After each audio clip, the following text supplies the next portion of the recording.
یہ کہانی فہد نامی ایک نوجوان کے گرد گھومتی ہے جس کے لیے آج کی صبح کسی بھی عام صبح جیسی نہیں تھی، بلکہ اس کی زندگی کا سب سے خوفناک دن بن چکی تھی۔ فہد اپنے ڈرائنگ روم میں بیٹھا تھا، اس کے ہاتھ میں آج کا تازہ اخبار تھا، لیکن اس کے ہاتھ بری طرح کانپ رہے تھے۔ اس کی آنکھیں اخبار کے صفحہ نمبر 3 پر چھپی ایک تصویر پر جمی ہوئی تھیں اور اس کے ماتھے پر پسینے کے قطرے نمایاں تھے۔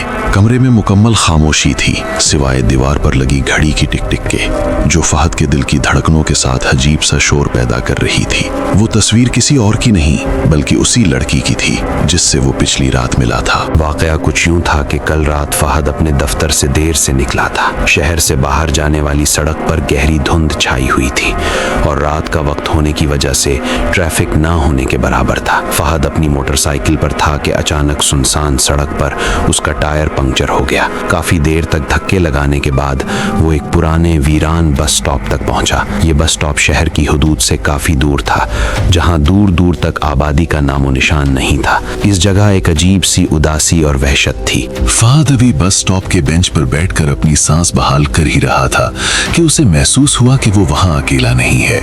دھند کے بادلوں میں سے ایک سایہ ابھرا۔ جب فہد نے غور سے دیکھا تو وہ ایک نوجوان لڑکی تھی جس نے سفید رنگ کا سادہ سا لباس پہن رکھا تھا۔ وہ لڑکی خاموشی سے آ کر بس سٹاپ کے دوسرے کونے میں کھڑی ہو گئی۔ فہد کو حیرت ہوئی کہ اتنی رات گئے اس ویران جگہ پر یہ لڑکی اکیلی کیا کر رہی ہے۔ اس کے چہرے پر ہوائیاں اڑی ہوئی تھیں اور وہ مسلسل سڑک کی جانب دیکھ رہی تھی، جیسے کسی کا انتظار کر رہی ہو یا کسی سے چھپ رہی ہو۔ فہد نے کئی بار اس سے پوچھنا چاہا کہ کیا اسے مدد کی ضرورت ہے، لیکن اس لڑکی کے وجود سے اٹھنے والی ایک انجانی ٹھنڈک نے فہد کو خاموش رہنے پر مجبور کر دیا۔ ماحول میں تناؤ بڑھتا جا رہا تھا۔ اچانک اس لڑکی نے فہد کی طرف دیکھا۔ اس کی آنکھوں میں بے انتہا خوف اور التجا تھی۔ اس نے بنا کچھ بولے صرف اشارے سے فہد کو بتایا کہ اسے شہر کی طرف جانا ہے۔ فہد، جو پہلے ہی اپنی موٹر سائیکل ٹھیک کرنے کی کوشش کر رہا تھا، ایک ٹرک ڈرائیور سے مدد لے کر موٹر سائیکل سٹارٹ کرنے میں کامیاب ہو چکا تھا۔ انسانی ہمدردی کے ناطے فہد نے فیصلہ کیا کہ وہ اس لڑکی کو لفٹ دے دے گا۔ وہ لڑکی فہد کی موٹر سائیکل پر پیچھے بیٹھ گئی۔ پورے راستے فہد نے ایک عجیب سا بوجھ اور ٹھنڈک اپنی کمر پر محسوس کی۔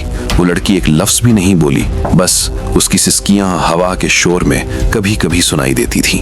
ایسا لگ رہا تھا جیسے وہ شدید تکلیف میں ہے۔ تقریباً 20 منٹ کے سفر کے بعد ایک پرانے قبرستان کے قریب اس لڑکی نے فہد کے کندھے پر ہاتھ رکھ کر موٹر سائیکل روکنے کا اشارہ کیا۔ یہ جگہ بالکل سنسان تھی۔ فہد نے جیسے ہی بریک لگائی، وہ لڑکی تیزی سے اتری اور بنا شکریہ ادا کیے اندھیرے میں غائب ہو گئی۔ فہد کچھ لمحے وہیں کھڑا رہا۔ اسے سمجھ نہیں آ رہا تھا کہ وہ لڑکی اتنی تیزی سے کہاں گئی، کیونکہ وہاں دور دور تک کوئی گھر نہیں تھا۔ ایک انجانے خوف کے تحت فہد نے وہاں رکنا مناسب نہ سمجھا اور فوراً گھر کی طرف روانہ ہو گیا۔ اور اب آج کی صبح وہ اخبار میں اسی لڑکی کی تصویر دیکھ رہا تھا۔ خبر کی سرخی نے فہد کے پیروں تلے سے زمین نکال دی تھی۔ اخبار میں لکھا تھا کہ 3 دن پرانی لاش برآمد۔ تفصیلات کے مطابق اس لڑکی کو اغوا کے بعد قتل کر دیا گیا تھا اور اس کی لاش اسی بس سٹاپ کے پیچھے جھاڑیوں سے ملی تھی جہاں کل رات فہد رکا تھا۔ پولیس کی رپورٹ کے مطابق لڑکی کی موت 3 دن پہلے ہو چکی تھی۔ فہد کا دماغ معوف ہو چکا تھا۔